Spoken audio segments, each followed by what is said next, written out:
सो dipole moment क्या होता है? अगर हम बात करें एक आयनिक कंपाउंड जैसे ये HCl है, तो यहाँ पर अगर हम इनकी इलेक्ट्रोनेगेटिविटी की बात करें तो क्लोरीन हाइड्रोजन के कंपैरिजन में ज़्यादा इलेक्ट्रोनेगेटिव होता है, जिसकी वजह से इलेक्ट्रॉन क्लाउड क्लोरीन की तरफ खींचा चला जाता है और क्लोरीन के ऊपर पार्शियल नेगेटिव चार्ज आ जाता है और इसीलिए अपोजिटली हाइड्रोजन पर आ जाता है पार्शियली पॉजिटिव चार्ज। अब यहाँ पर हमें दो पोल देखने को मिल रहे हैं, पोल पॉजिटिव एंड पोल नेगेटिव। इन दो पोल होने की वजह से इस आयनिक कंपाउंड के अंदर आ जाती है पोलैरिटी।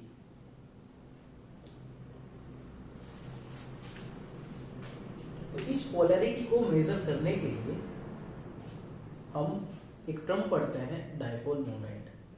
अगर हम किसी भी कंपाउंड की बात करें तो उस कंपाउंड की physical property, chemical property and other properties किसी ना किसी वे में मेजर की जाती है। और अगर हम पोलैरिटी की बात करें तो पोलैरिटी हम in terms of dipole moment measure करते हैं। तो क्या होता है डाइपोल मोमेंट? अभी इसी बात से हमें पता लगा है कि डाइपोल मोमेंट क्या है। Dipole moment is the degree of polarity. तो एक बॉन्ड के अंदर कितनी पोलैरिटी है, उस पोलैरिटी को मेजर करने के लिए हम डाइपोल मोमेंट पढ़ते हैं। तो this is the degree of polarity, degree of polarity. अब कोई भी एक आयनिक कंपाउंड आपके पास है और उसकी पोलैरिटी को आपको मेजर करना है, तो हम एक फॉर्मूले के थ्रू इसको मेजर कर सकते हैं। फॉर्मूला क्या है? Mu is equal to e into d. यहां पर ई क्या है? ई है आपका इफेक्टिव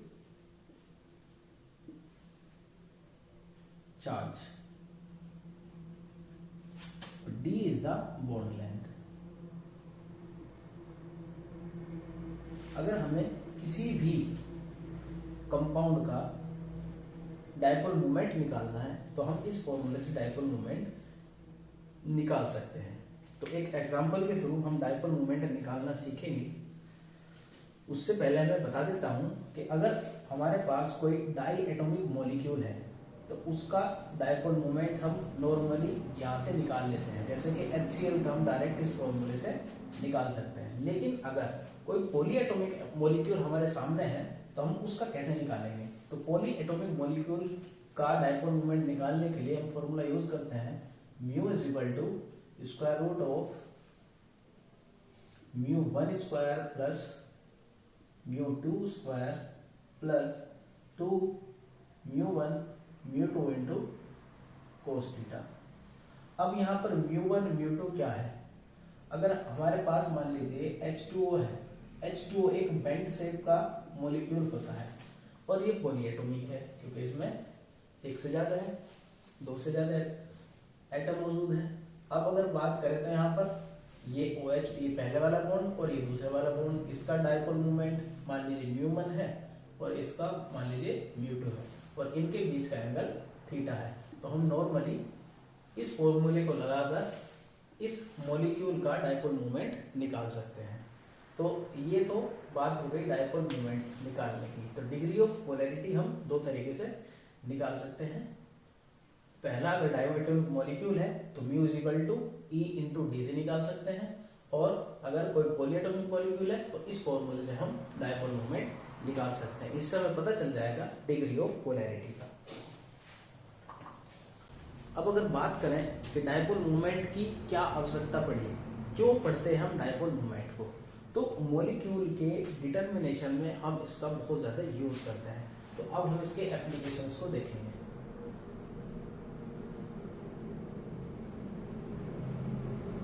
एप्लीकेशंस, तो इसका जो पहला एप्लीकेशन हमें देखने को मिलता है ये मॉलिक्यूल के स्ट्रक्चर को फाइंड करने में मिलता है।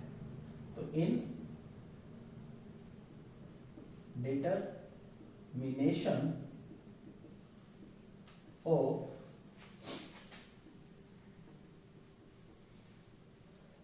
मॉलिक्यूलर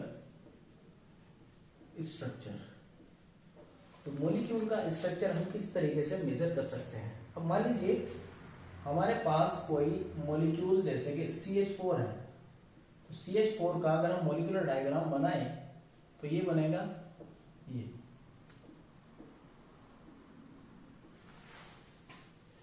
तो ये डायग्राम अब किसी भी एंगल से हम इसको देखने लगे, अगर हम इस एंगल से इसको देख रहे हैं, अगर इसको यहाँ से बीच से काट दिया जाए तो जो ऊपर है वही नीचे रहेगा, अगर हम इसको खड़ा ऐसे काट दिया जाए तो जो इधर है वो इधर रहेगा। मतलब ये मॉलिक्यूल है सिमेट्रिक। अब सिमेट्रिक मॉलिक्यूल है, अब अगर हम इनका डायपोल मोमेंट निकालने लगे तो ये एक डायरेक्शन ये हो गई, एक डायरेक्शन ये हो गई, एक डायरेक्शन ये हो गई और एक डायरेक्शन ये हो गई। अब 4 डायरेक्शन है और चारों एक दूसरे के अपोजिट है। अब अगर μ1 इसका निकाले और μ2 उसका निकाले तो दोनों अपोजिट डायरेक्शन में है और बॉन्ड भी सेम है, तो दोनों का डायपोल मोमेंट इक्वल रहेगा, इसलिए एक दूसरे को कैंसिल आउट कर देंगे, ये दोनों भी एक दूसरे को कैंसिल आउट कर देंगे। तो मतलब क्या है कि अगर कोई भी सिमेट्रिक मॉलिक्यूल है तो उसका डायपोल मोमेंट होता है 0। अगर हमारे पास अब अगर डायपोल मोमेंट की वैल्यू 0 आ जाती है तो हम बता सकते हैं कि ये मॉलिक्यूल सिमेट्रिक है। दूसरा, अगर कोई मॉलिक्यूल लीनियर है, लीनियर का एग्जांपल मैं दे देता हूं। जैसे कि हम CO2 की बात करें, CO2, तो यहां पर ये कुछ इस तरीके का बनता है।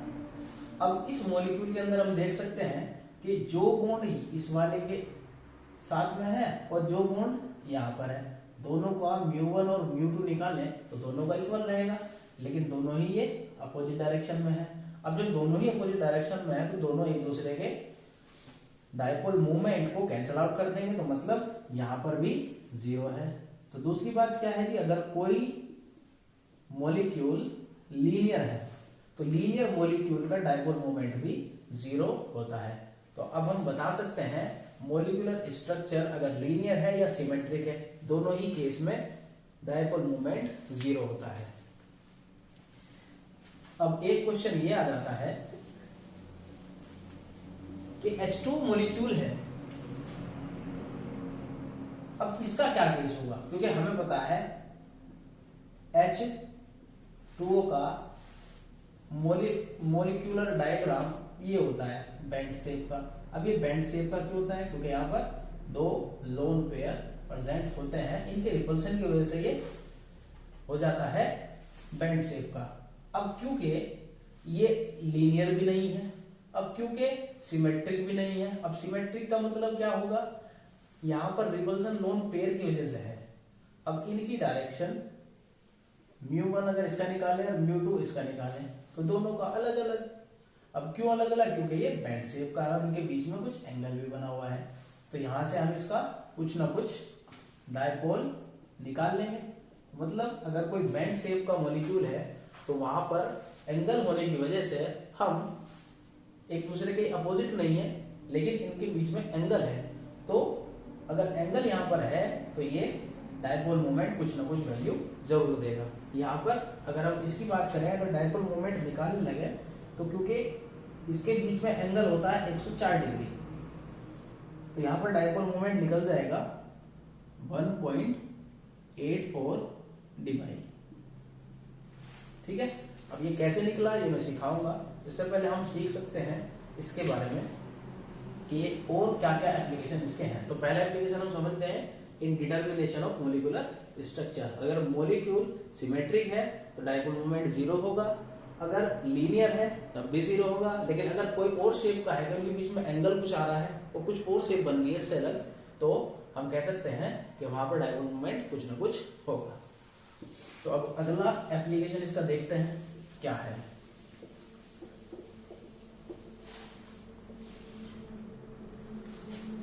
दूसरा एप्लीकेशन है इसका इन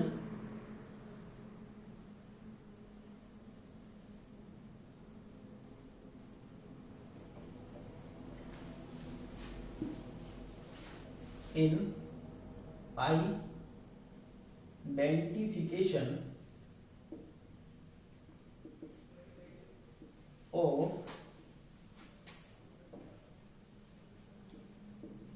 ज्योमेट्रिकल आइसोमर्स। अब हमारे ज्योमेट्रिकल आइसोमर्स होते हैं दो तरह के, एक होता है हमारा सिस आइसोमर्स और एक होता है हमारा ट्रांस आइसोमर्स। अब मैं एक एग्जांपल के थ्रू इनको बताना चाहूंगा कि अगर मेरे पास कोई एल्कीन है, ये एल्कीन है, और इस एल्कीन में मैं यहाँ पर दोनों तरफ Cl लगाता हूं, तो ये डाइक्लोरो एल्कीन हो गया, और एक इसका दूसरा बनाता हूं मैं Cl।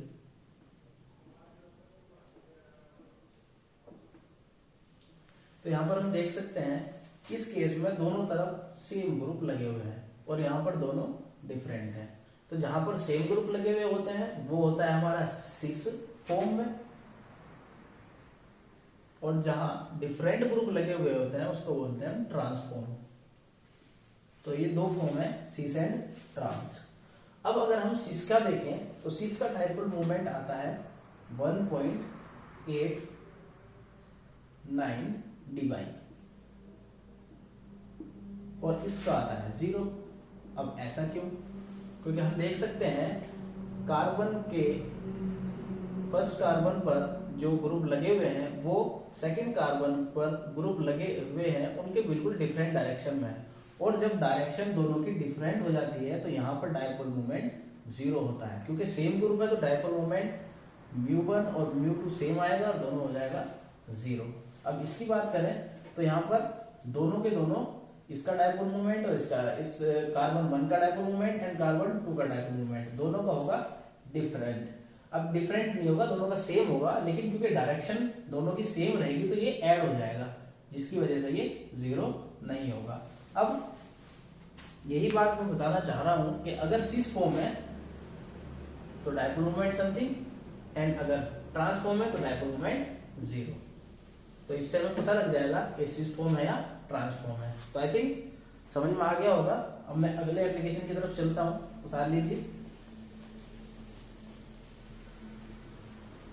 उतारने के लिए कहेंगे बच्चे कि मिनट हो गया, अरे पोज करके उतार लो। नेक्स्ट देखते हैं थर्ड इसका एप्लीकेशन है in the identification of ortho Meta and para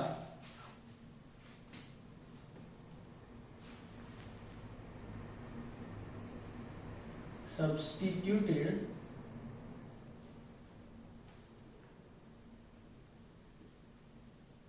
benzene derivatives.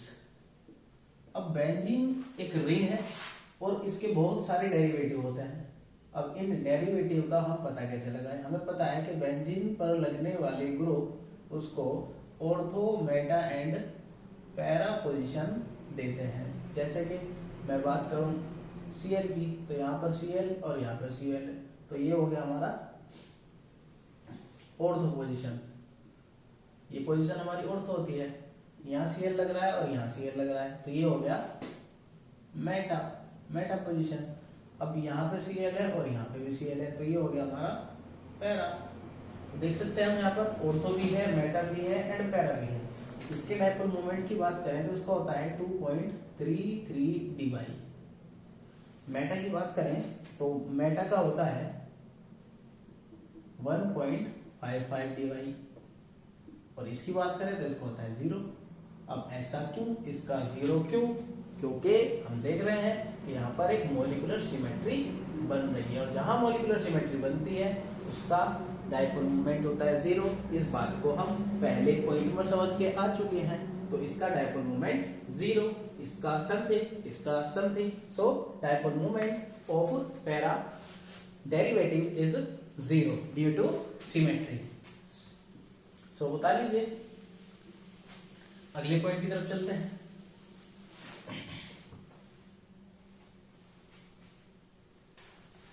अब अगर हमसे पूछा जाए कि किसी भी एक ग्रुप में पोलैरिटी किसकी ज्यादा है, तो कंपैरिजन कर लेंगे।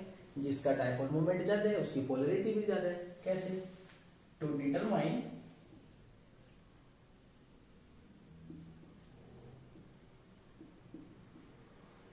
The extent of polarity. कैसे?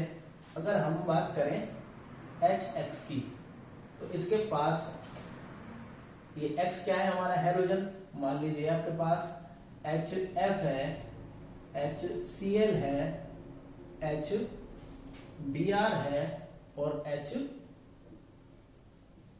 है। अब हमें पता करना है कि किसका डाइपोल मोमेंट सबसे ज्यादा है। तो डाइपोल मोमेंट निकालने के लिए इनका देख लीजिए, 1.92 होता है इसका। अगर हम बात करें HCl की, तो HCl का होता है 1.04 dy।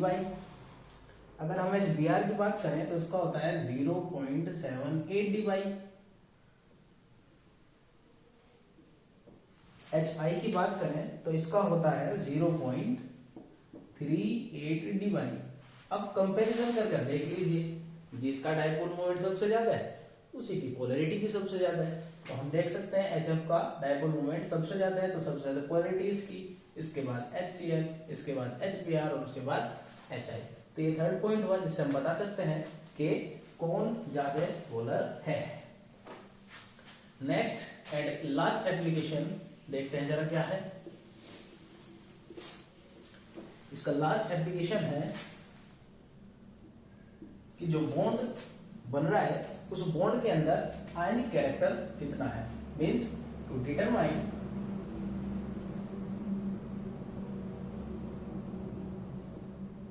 The percentage ionic character. अब पजान ने बताया था, पजान के रूल में ये बताया गया है कि कोई भी बॉन्ड पूरा आयनिक नहीं होता और कोई भी बॉन्ड पूरा कोवेलेंट नहीं होता। तो कैसे निकालें आयनिक कैरेक्टर? हम निकाल सकते हैं यहाँ पर। तो एक फॉर्मूला लगा दीजिए बस, percentage ionic character is equal to mu observed and mu calculated into 100। तो इस फॉर्मूले का यूज कर हम निकाल सकते हैं the ionic character of any bond. So देखते हैं कैसे निकलेगा आयनिक बॉन्ड। तो मैं एक एग्जांपल के थ्रू इस बात को बताना चाहूंगा। तो ये फॉर्मूला आपको अच्छे से समझ में आ गया होगा। तो मैं ये सारे पॉइंट मिटा रहा हूं और मैं क्वेश्चन एक एग्जांपल के थ्रू सिखाऊंगा कि आयनिक कैरेक्टर कैसे निकालते हैं। तो बता दीजिए।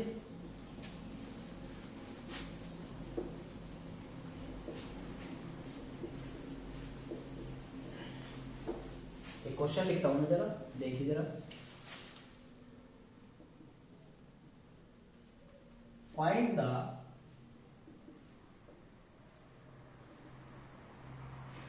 Percentage ionic character of HF bond. अब इसका हमें आयनिक कैरेक्टर निकालना है और हमें दिया गया है mu is equal to 1.92 divide. देखिए बच्चों, ये जो वैल्यू दी जाती है इसको हम ऑब्जर्व्ड वैल्यू बोलते हैं। Observed value. और इसमें बॉन्ड लेंथ भी दी गई है, D is equal to 0.92 angstrom. अब हमें बताना है इसका आयनिक कैरेक्टर। तो आयनिक कैरेक्टर के लिए हमें ऑब्जर्व वैल्यू मिल चुकी है, लेकिन हमारे पास कैलकुलेटेड वैल्यू नहीं है, तो उसको हमें कैलकुलेट करना पड़ेगा। तो अभी जस्ट पहले मैं आपको बता चुका हूं, mu is equal to E into d से हम वैल्यू निकाल सकते हैं डाइपोल मोमेंट की। तो ये जो वैल्यू निकलेगी इसको हम कैलकुलेटेड वैल्यू बोलेंगे। Calculated value. सो ई क्या है? इलेक्ट्रॉन पर चार्ज। हम जानते हैं इलेक्ट्रॉन पर चार्ज होता है 1.6 into 10 to the power -19 coulomb. लेकिन हम यहाँ कूलम यूज नहीं करते, हम यहाँ पर यूज करते हैं इलेक्ट्रोस्टैटिक यूनिट, तो इलेक्ट्रोस्टैटिक यूनिट पर एक इलेक्ट्रॉन का चार्ज होता है 4.8 into 10 to the power -10 ESU। ESU का मतलब इलेक्ट्रोस्टैटिक यूनिट। और क्योंकि हम डायपोल मोमेंट को डीवाई में पढ़ते हैं, अब ये डीवाई क्या है, तो एक डीवाई होता है x into 10 to the power -18 ESU into centimetre. तो अब वैल्यूज रखकर हम इस वैल्यू को डीवाई में लाने की कोशिश करेंगे। तो कैसे लाएंगे डीवाई में, देखिए जरा। तो E की वैल्यू होगी हमारी 4.8 into 10 to the power -8 into, अब यहाँ पर जो D बॉन्ड लेंथ है वो दी गई है 0.92 एंगस्ट्रॉम। अगर हम इसको कन्वर्ट करें सेंटीमीटर में, क्योंकि हम सेंटीमीटर रखना है, यहाँ पर जो वैल्यू हमने E की रखी है ये तो ESU में है, ESU। और अब हमें D की वैल्यू रखनी है, तो D की वैल्यू हमें सेंटीमीटर में रखनी है। तो एंगस्ट्रॉम को अगर सेंटीमीटर में कन्वर्ट करेंगे तो ये वैल्यू आ जाएगी 0.92 into 10 to the power -8 centimetre. तो कुल मिलाकर अगर हम मल्टीप्लाई करें तो इस कैलकुलेशन से हमें वैल्यू मिलेगी 4.416 into 10 to the power -18 ESU into centimetre. तो हम जानते हैं ये किसके इक्वल होता है, अभी देखा है हमने, ये होता है एक डीवाई के इक्वल, इज इक्वल टू 4.416, ये किस में हो जाएगा, डीवाई में। डीवाई को हम D से रिप्रेजेंट करते हैं। तो ये वैल्यू आई हमारी कैलकुलेटेड। अब हमें निकालना है परसेंटेज आयनिक कैरेक्टर। तो percentage ionic character, percentage ionic character. तो अभी जो फॉर्मूला लिखा था उसी की तरह लिखेंगे, mu observe upon mu calculated